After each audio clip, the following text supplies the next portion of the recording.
আজ 18 July 2024 part time school teachers and employees welfare অ্যাসোসিয়েশনের রাজ্য সম্পাদক মাননীয় সৌমেন মণ্ডল এবং রাজ্য সভাপতি লক্ষ্মীকান্ত মাইতির নেতৃত্বে আমরা part time school teachers and employees welfare association মাননীয় শিক্ষামন্ত্রী অধ্যাপক ব্রাত্য বসু মহাশয়ের কাছে আমাদের স্মারকলিপি প্রদান করি। আমাদের যে ডেপুটেশন, আমাদের দাবি যে দীর্ঘদিন ধরে কলেজ পার্ট টাইম শিক্ষকদের মতো এই রাজ্যের বঞ্চিত স্কুল পার্ট টাইম শিক্ষক শিক্ষিকা শিক্ষাকর্মীদের সরকারি স্বীকৃতি, মর্যাদা এবং 60 বছর পর্যন্ত কাজের স্বীকৃতি প্রদান করতে হবে। অন্যায়ভাবে অমানবিকভাবে বরখাস্ত সকল পার্ট টাইম শিক্ষকদের পুনর্বহাল করতে হবে এবং আমাদের অবসরকালীন ভাতা প্রদান করতে হবে। এই আমাদের দাবি। আপনারা জানেন এই মামাটি মানুষের সরকার ক্ষমতায় আসার 2011 সাল থেকে আমরা দীর্ঘদিন ধরে নবান্ন, মহাকরণ, বিকাশ ভবন এবং শিক্ষা দপ্তর সকল জায়গায় আমরা মাননীয় শিক্ষামন্ত্রী এবং মুখ্যমন্ত্রী সহ রাজ্যের কালীঘাটে মুখ্যমন্ত্রীর বাড়িতে আমরা বারবার আমাদের ডেপুটেশন এবং আলোচনার মাধ্যমে সরকারকে বাধ্য করাতে চেয়েছি আন্দোলনের মাধ্যমে যে কলেজের যেহেতু পার্ট টাইম শিক্ষকদের সরকারিভাবে নিয়োগ হয়েছে, এই রাজ্যের স্কুলগুলো এই পার্ট টাইম শিক্ষকরাই বহাল রেখেছে।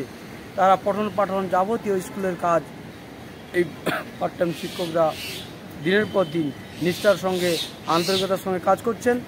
আর এরা মাসের শেষে মাইনে পাচ্ছেন 1000, 1500, 2000, 2500, কোথাও 3000।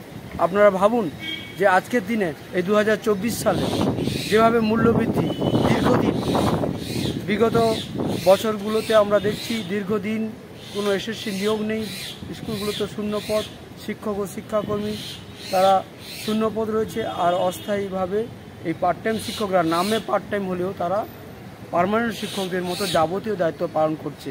তাই আজকে মাননীয় মুখ্যমন্ত্রী এবং শিক্ষামন্ত্রী অধ্যাপক ব্রাত্য বসু মহাশয়ের কাছে আমাদের দাবি যে আর টালবাহানা নয়, আপনারা অবিলম্বে আগামী 1 মাসের মধ্যে এই রাজ্যের সকল পার্ট টাইম শিক্ষকদের নিয়োগ প্রক্রিয়া সুসম্পন্ন করতে হবে। না হলে কিন্তু আমাদের এই আন্দোলন PTSTW নেতৃত্বে দুর্বার আন্দোলন হবে রাজ্য জুড়ে। আমরা মাননীয় মুখ্যমন্ত্রীর কাছে বলতে চাই যে আপনি কন্যাশ্রী, রূপশ্রী এবং লক্ষ্মীর ভাণ্ডার যাই প্রকল্প করুন, এ রাজ্যের পার্ট টাইম শিক্ষকরা শিক্ষার দিকে তাকান। এ রাজ্যের বিদ্যালয়গুলোতে, আপার প্রাইমারি, মাধ্যমিক, উচ্চ মাধ্যমিক বিদ্যালয়গুলোতে এই পার্ট টাইম শিক্ষকরাই বিদ্যালয় শিক্ষা ব্যবস্থাকে বাঁচিয়ে রেখেছে। যে দিনের পর দিন তারা সামাজিক দায়িত্ব পালন করছে, মাসে প্রতিদিন 100 টাকা রোজও তাদের হয় না, তাদের যাতায়াত, গাড়ি ভাড়া এবং সারাদিন স্কুলে যাবতীয় কাজ করেন। আবার এই কোভিড সময়কালে হোক বা অন্যান্য স্কুলের যাবতীয় কাজ এই পার্ট টাইম শিক্ষকদেরই দিয়েই প্রধান শিক্ষক মহাশয়রা করান। তাই আমরা সেই সঙ্গে রাজ্যের সমস্ত প্রধান শিক্ষক, প্রধান শিক্ষিকাদের আবেদন করছি এবং পার্মানেন্ট শিক্ষকদের কাছেও আবেদন করছি যে আপনারাও এই পার্ট টাইম শিক্ষকদের পাশে দাঁড়ান, শিক্ষক, শিক্ষাকর্মী এবং শিক্ষিকাদের পাশে দাঁড়ান। যারা দীর্ঘদিন ধরে কাজ করছেন তাদের পাশে দাঁড়ান এবং মাননীয় মুখ্যমন্ত্রী আর টালবাহানা না করে আপনি দ্রুত নিয়োগ প্রক্রিয়া সুসম্পন্ন করুন, এই আমাদের দাবি। ধন্যবাদ। PTSTW জিন্দাবাদ। আমি রাজ্য সভাপতি Lakshmikanta Maity, part time school teachers and employees welfare association.